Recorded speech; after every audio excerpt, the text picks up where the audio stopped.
fries down and walk away. I am in Cabo San Lucas, Mexico. There's 3 whole kids in this pool and they happen to be around here screaming. If you want to tamper with your career in this way, that's up to you and your broker, who I know, by the way, and probably wouldn't be okay with this strategy. The main thing that people forget is these cracks happen for one reason and one reason only. Since Jeremy passed away 2 years ago, I've really been thinking about the things that I'm really passionate about: houselessness, LGBTQ plus initiatives. It is my job, my license, my life, my career, my everything if I do not disclose that, but I knew it. And so here was the cool part. We did the sunset part, we came back, and then... Hold on. There are some small children, like, murdering themselves in the background or something? Moms have gotten involved.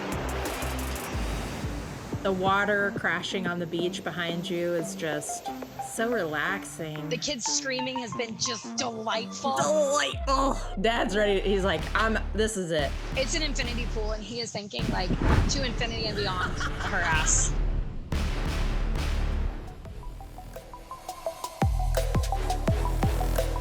Welcome to the Moxie and Jana show. I mean, we are spilling some real tea up in her, okay? So we have aptly named our little show, Spillin' Real Tea with Jana and Moxie.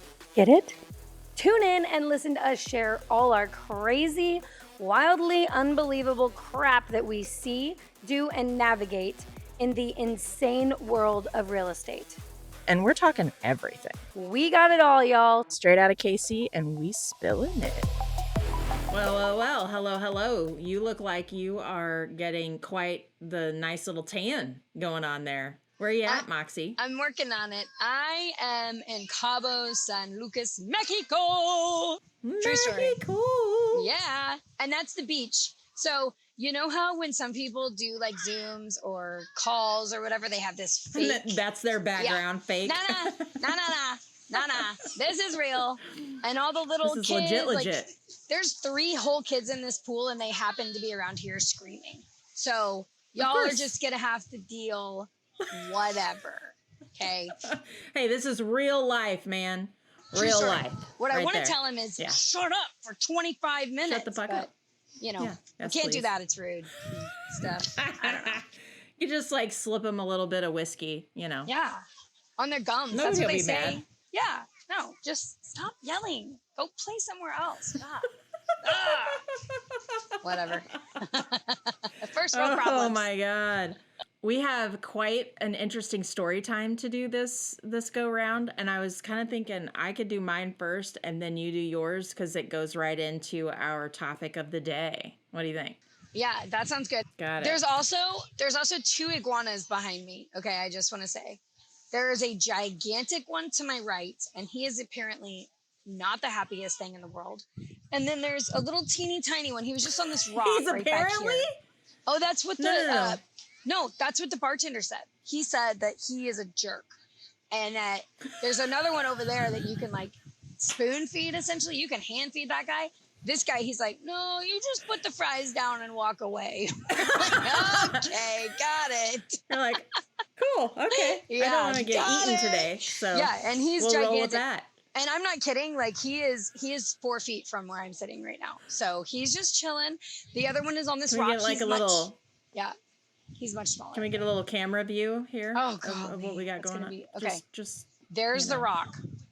Yeah, that's how close he is. Where is he? So I scared him away. I told him I was doing a podcast and to go away, and so they need to get the fuck out. Yeah. Deuces, dude, deuces. So he's hiding. If he comes out, maybe Kenny will tell me because he's over here just chilling. I took away his shade. He'll just crawl along the backside. He's huge. He'll crawl along the ledge on the backside of your little. Yeah. So anyways, maybe he'll pop up and we'll be able to put him on.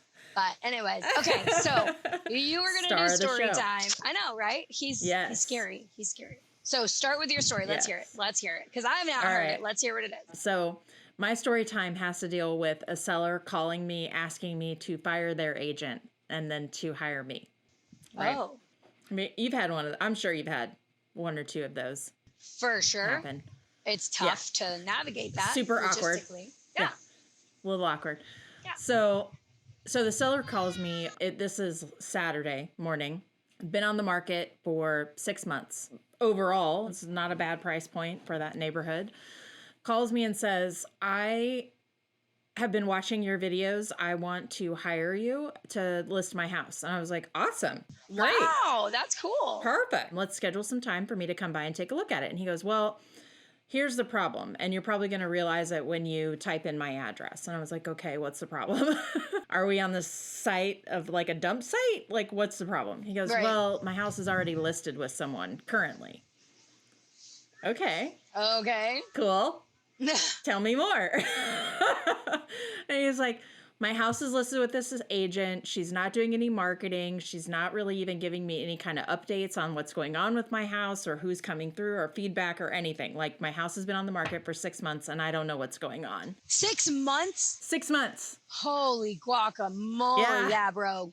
Deuces. Yeah. Outskis. Right? Like, something's wrong. Yeah. But, you know, in this conversation, I'm trying to figure out, is it really the agent that's having an issue or is it a you problem? Right? You know what I mean? Like, you're looking for the red flags. Because it can be a you problem, for sure. It's not 100%. Always an agent. Yeah, for sure. Yep. So I was like, so tell me more. What's going on? He's like, well, she's just not doing her job. And I was like, okay, well, I assume when you sat down with them, you talked about expectations, like what you needed, all those things. And he's like, well, no, not really, because, you know, she's a professional. She should know how to do her job. Okay. I mean, that's fair, but, you know, if you have certain expectations, it's always good to communicate those. He's like, no, I'm fine. I was very clear up front what I wanted. I'm not getting anything from her. Wow. Okay. Talk to me about the house. What's going on with the house? What is your, you know, how many showings have you had? Do you live in it currently? Like, you know, I'm trying to get the lay of the land. Anyway, we get to the end of this conversation. He tells me all about the house, everything that they've done to date, you know, blah, all the usuals. And I'm like, okay, well, here's the thing. I can't list your house until you have notified your current agent that you want to cancel your listing agreement. Right, absolutely. And he goes, great. Hang on. He has to notify the current agent. You cannot. He has to notify. Right. Correct. Right. So he's like, so I tell him this, right? I'm like, you have to notify your agent. And I would do it in writing, whether it's text or email, but you need to notify the agent that you want to cancel your listing. Frankly, I can't really talk to you very much about this until that has happened. Yeah. And he goes, well, great. So here's her phone number. Can you give her a call today? And I was like, did you listen to anything I just said? I was like, no, I'm not calling her. You're going to call her. And he's like, well, I'm just thinking that, you know, professional to professional may come off better if you call her. I was like, that's legitimately I literally can't call her. Yeah.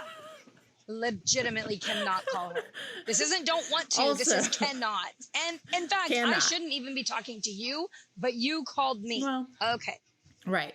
Yes. So I can take the call because the client called me. Yep. So I can have the conversation. And I can sign a listing agreement right now for the date, the one day after their current listing expires. But he doesn't want to wait. Like, he has a year-long agreement, and he doesn't want to wait another 6 months. And I'm like, that's fine, but you have to call and have that conversation. So then he gives me the phone number, asks me to do it. No, can't do that. You have to. He's like, well, I talked to 2 other agents, and they were perfectly fine calling. And I was like, then why are we talking? Whoa. Why are we talking then? And he's like, well, I just didn't like, you know, any of their content and the way that they market, blah, blah, blah. They just didn't seem like they had it together like you do. But they were willing to call the agent that you're currently under contract with. Not okay. I mean, pick your poison? Yeah, like, I don't know what to tell you. Yeah, I don't know. That's sketchy, but okay. So then I tell him, I was like, you have to call her. You have to let her know. As soon as you've done that, forward me the screenshot of the text message or the email so I know that it's taken place, and then we can have a conversation. He literally sends her an email and copies me on it. Oh, my God. Mm-hmm. Yeah. So then the agent calls me and is like, what the fuck? Why are you poaching my client? And I'm like, whoa. We have not really talked about anything. He just said he wasn't happy and he wanted to cancel his agreement. I told him he needed to talk to you. This is what he did. Not me. I didn't tell him to do this. I promise. She's like, well, I'm not going to let his listing go. I'm going to withdraw it instead. And I was like, what? That's a tactic. I know, but come on. But I was like, To what end was my question to her. Right. I'm like, to what end? I was like, what are you trying to accomplish? And she's like, well, I'll let you have the listing if you'll give me a 50% referral fee. No. No, not doing it. Oh, God. I was like, I'm not going to give you a referral fee. If you want to tamper with your career in this way and just withdraw the listing instead of canceling it, that's up to you and your broker, who I know, by the way, and probably wouldn't be okay with this strategy. But that's a conversation for the two of you to have. Yeah. Now that he has sent that communication to you, though, I am free to talk to him, and I will. But I just need you to understand, like, our intent is to list it. If you decide to withdraw, that's your prerogative.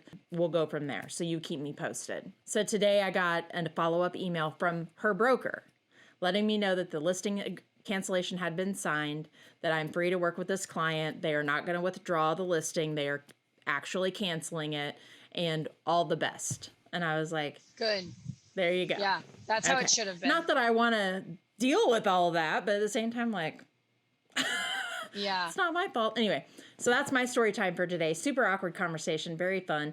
Don't know that I'm going to take this seller on, frankly. His expectations are interesting, and his communication style sucks. Oh, so great. We'll Love see. That. We got to meet first. Well, if nothing else, you got him out of a situation the correct and ethical way. Yes. Even if you don't take the listing on, you still did him a service, which is good of you, regardless if you end up representing him. So good job on you, Jana. I hear you have a very interesting story time. You actually declined a listing. So I do did. tell. I did decline a listing. Hashtag no way. All right. So I had shown this a couple of houses to these clients. They were referred to me by my precious husband. They ended up kind of circumventing not using me and going behind my back and going directly to, they said it was directly the seller. It wasn't, it was an agent. I didn't really care, like, whatever. That's what you guys want to do. That's what you want to do. So a couple of years later, but here's the thing. They ended up calling me throughout the transaction. Like, hey, Moxie, this is what's happening. Hey, Moxie, we have this in inspections. Hey, Moxie. Tell me what to do. Oh, I just want to wring your neck. And then they went to refi and all of these things came up in refi and it was just horrific.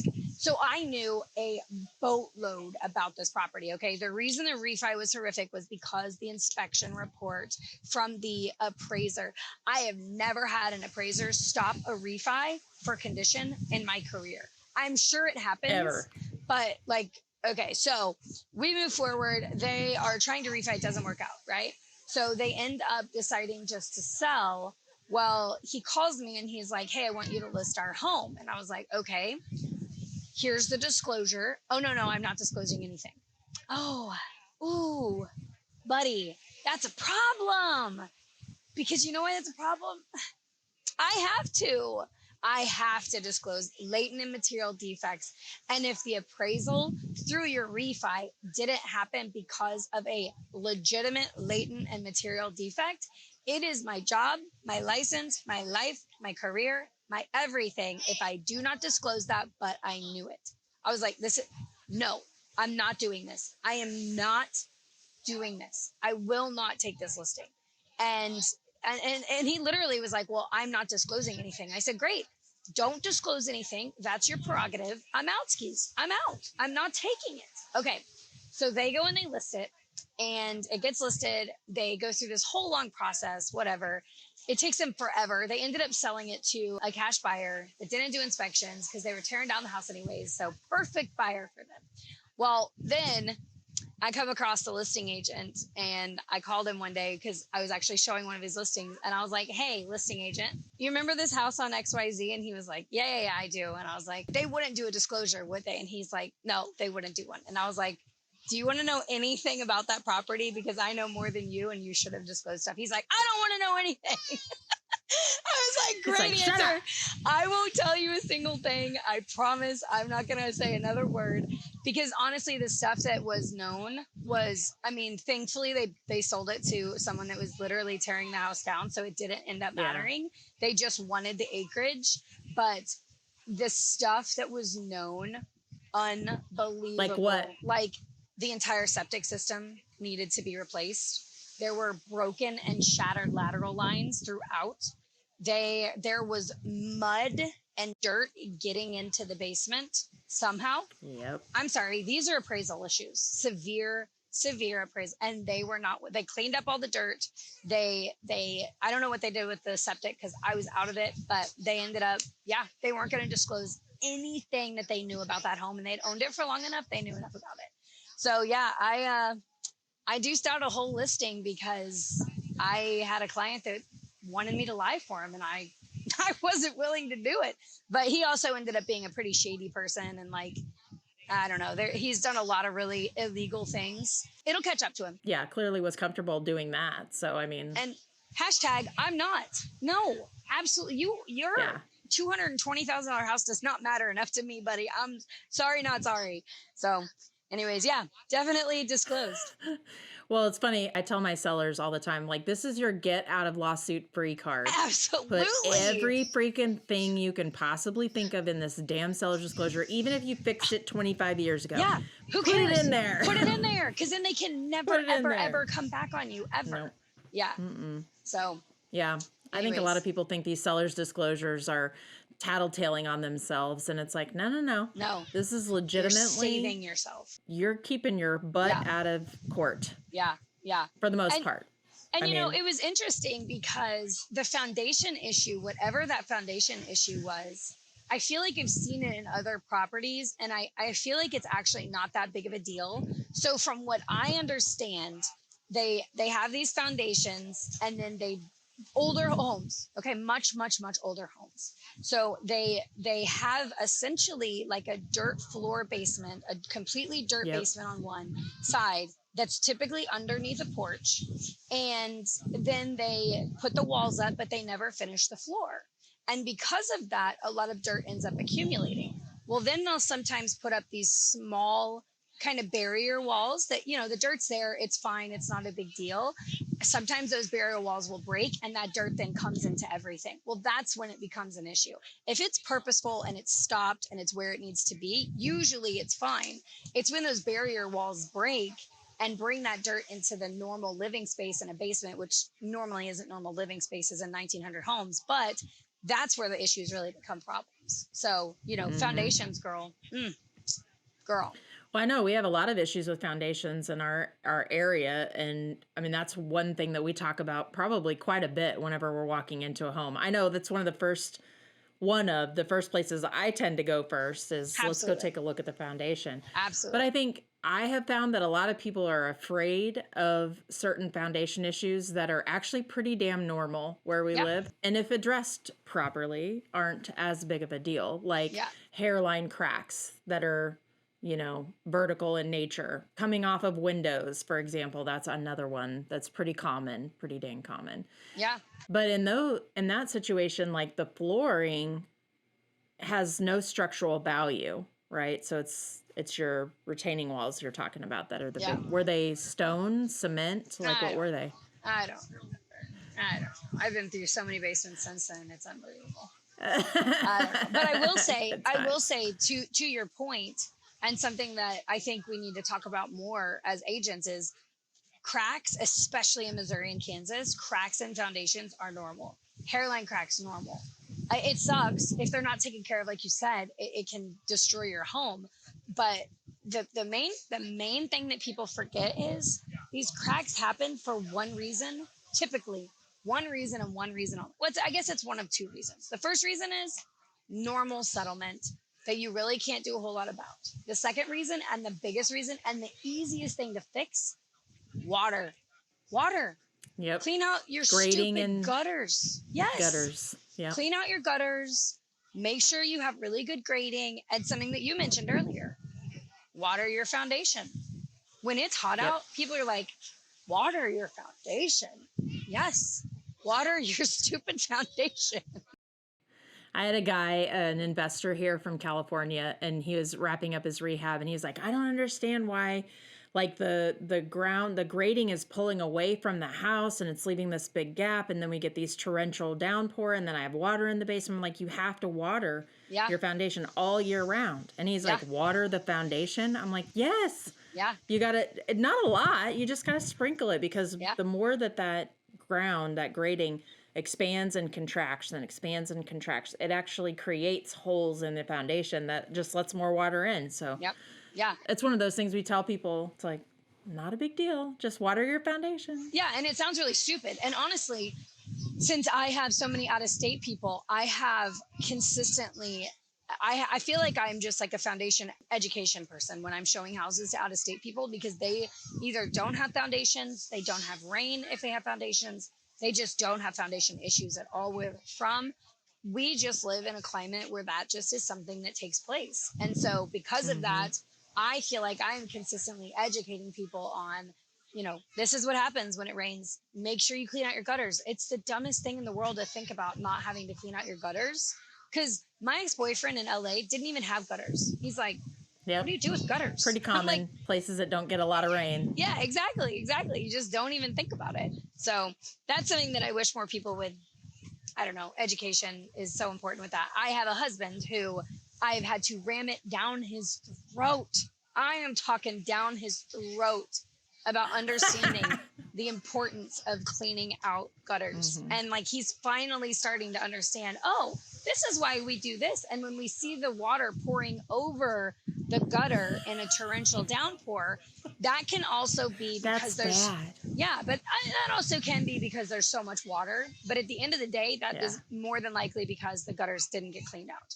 So I know it seems like such a boring topic, but girl, I could go on a soapbox for a year about clean out your stinking dang gutters, because it will save you so much money. And make sure that your gutters are the right size for the pitch of your roof. Like, have a roofer come by, make sure that your gutters are the right size, because if you have a really steep pitch roof, you actually need wider gutters because that water's coming down so fast, right? Yeah. So there's definitely some science to it, but at the same time, like, just get somebody out to take a look at it. Yeah. It's not that hard. Usually cost anything. And gutters are really not that expensive. They really aren't that bad. So, and they'll save you thousands and thousands of dollars. Thousands and thousands of dollars for reals. Okay. We've got to talk a little bit about some off the record stuff. Okay. Are you ready for it? Uh-huh. Okay. Do it. What the hell did you do to your digits? What happened? What happened to your digits? My peace sign looks... Can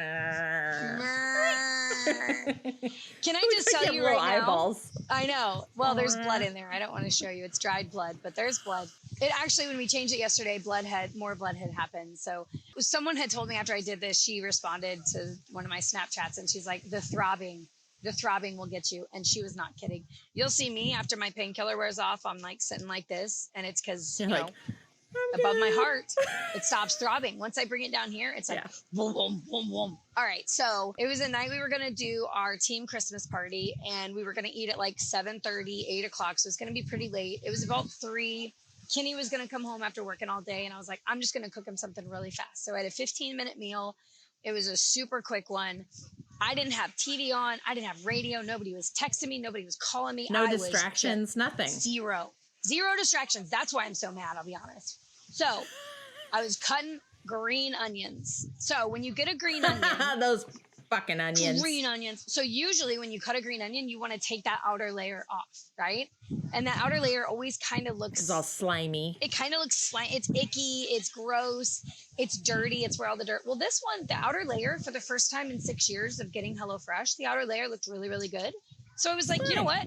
I'm just going to leave it on there. So I took it off of one, I left it on the other, and I just went to town. And when I tell you I went to town, I looked down and there was my finger on the cutting board. And I was like, that's not, oh, okay. Yeah. So I basically cut off about 35% of my nail all the way down. My fingerprint will be different because I cut the entire side of my finger is gone. I think I cut down pretty far, but I'm not really sure. And then I cut off a portion of my middle finger and then a little portion of my nail over there. But that one will probably be fine, grow back fine. This one, I don't think the finger will grow back correctly, and I know I'll have a different fingerprint. So when I sliced it, girl, and it was a clean cut, just right off. Nothing was attached, nothing stayed attached. It was both pieces were just sitting on the cutting board. So in that case, all blood flow severed. It's not, usually when it's that far away from the heart, you can't reattach it. And so there was no reattaching it. There was no stitching it because you couldn't pull the skin. It's not an option. It's not a thing. They couldn't attach it? They couldn't attach it. They couldn't stitch it together. They didn't put glue on it. They cleaned it up and put a clotting cloth on and said, bye. And then guess what? They're like, deuces. Guess what? I could have come unglued. You will not believe this. Guess what? They were going to make me leave the ER with no pain meds. Zero. Oh, fuck that. Pain meds. Zero. I was like, y'all aren't, no, I need pain meds. Like I didn't cut my finger off to get pain meds because I'm some sort of junkie. Right. You're like, this was not on purpose. Yeah, this was not extreme measures at all. So anyways, they ended up giving me 24 hours, which was not very much, but I went to my PC and they gave me more. So it's helped me survive down here. So yeah, I cut off my finger. But interesting, second day of us being here, we always do a cooking class with Cookin' Cabo. And that's easy. He's our man. I told him I was going to give him a little shout out on here. Cookin' Cabo, if you ever come, he takes you to the markets. You buy produce, you buy meat, you go to his home, and you cook in his commercial style kitchen. Sometimes if it's a bigger group, he'll take you to his restaurant, but it's absolutely phenomenal. It's the coolest experience ever. His kids are running through. We actually watched his kids grow up, which is pretty cool. Does he cook in your place or do you go to his? You go to his home. So it's like a cooking class. So he's got a commercial grade kitchen. You buy all the product, you go to his home. He makes margaritas and pico and guacamole. And this time we made cheese enchiladas. Delicious. It was spectacular. I mean, Mexican food is my favorite. You would absolutely die for this. If you're ever coming to Cabo, look up Cookin' Cabo and go and have a good day with Izzy. It's so much fun. So anyways, we go to this cooking class 3 days after I sliced my freaking finger off, and I got PTSD. I don't even want to pick up a knife right now, much less think about cooking. Anything to do with it. So I literally was just like an ornament. I'm just here for me one margarita because I'm on painkillers. I'm just going to be the decoration. Yep. I'm on painkillers. I'm a little stoned, so I'll take one margarita, please. And that was it. That's all I had was one stupid margarita. But anyways, it was really cool though. And then after, we go to this little bar that's on the marina in Cabo. It's called Sancho's. She's actually from Houston. She's an American. She's a Dallas Cowboys fan. But those bitches. We love this bar. We've actually given a Chiefs flag to the bar, so they have it hanging on the bar. And we're sitting there, and these people are in their ugly Christmas sweaters. And so we're like, why is everybody? So I asked her, I was like, Margot, are you guys having your Sancho's Christmas party? And she's like, no. They're doing actually the boat Christmas light parade in the marina. And I was like, can we get on a boat? She's like, yeah, absolutely. Sure. Why not? So we ended up on like this 65-foot yacht, Viking yacht thing, like gigantic, beautiful 3-deck. Yeah, just a simple boat. Guy. The DJ, they flew the DJ in from freaking Chicago. All you can eat food, all you can drink. Like we just had, and all just a bunch of strangers, just a bunch of people that we don't know, just having a good time. And so here was the cool part. We did the sunset part. We came back and then, hold on. There are some small children like murdering themselves in the background. They're not going to stop. No, what's they're not happening? They're not going to stop. They're just playing with each other. Moms have gotten involved and it's just all a fucking disaster at this point. Okay, so we do the sunset thing. We go out and then Carnival has a big cruise line there. And so we end up doing a 26 boat circle laps around the Carnival cruise ship. And that was our parade, essentially. So it was really cool. It was, and like we left 7 minutes before, or we got our tickets 7 minutes before they were leaving. So like we just randomly said, okay, can we join? And they were like, sure, go ahead. Sure. So, yeah, so it was really cool. Did you have some salsa dancing? Has there been any like? No, Kenny got him to play like 90s rap and it was jamming. It was so much fun. It was so much fun. So anyways, that's my stories for the week as far as off the record. Come to Cabo. It's so much fun. Go to Sancho's, go to Cookin' Cabo. It's a blast. We've had so much fun so far. Sounds amazing. The water crashing on the beach behind you is just... It's for so real, relaxing. Man. It's the kids screaming has been just delightful. Hang on, let me do that again. The kids screaming has been just delightful. That's what I meant to say. It's been amazing. Amazing. Yeah. Well, I was hoping that you were going to be able to like, you know, give us your meditation minute in Cabo. So maybe you'll need to like, I don't know, go down to the beach and just walk along and like take a video of your feet on the beach, you know, just walking along. So we have something, right? Okay. I have some video actually. That's pretty good. And now, a minute with Moxie.